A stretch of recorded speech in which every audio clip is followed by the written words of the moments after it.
হাই everyone সকলোকে mini ব্লগটোলৈ স্বাগতম জনাইছোঁ। এতিয়া যাই আছোঁ আমি মন্দিৰ, যিহেতু আজি আমাৰ বহুতৰ শৰাই এভাগ দিব লগা আছিল। এইখন দলং দেখিছেনে আপোনালোকে? প্ৰায় এনেকুৱা দলং নোহোৱাই হৈছে, মানে যিহেতু মন্দিৰটোলৈ বেছি দূৰ নহয়। আমি আহি পালোঁ আমাৰ মন্দিৰটো, আৰু আমাৰ ওচৰৰে হয়, বেছি দূৰ নহয়। ইয়াৰ ভিতৰ ভাগ এনেকুৱা, আৰু ইফালে মই সেৱা ভাগ কৰি ল'লোঁ, ধূপো জ্বলাই ল'লোঁ।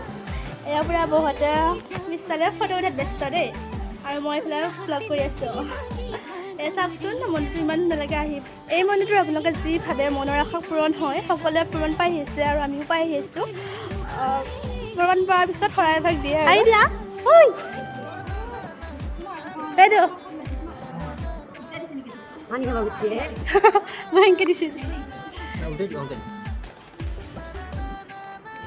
মোক দিব চাবি দে, মোক খুজিলে দিব পাতিছে গা পাতিছে।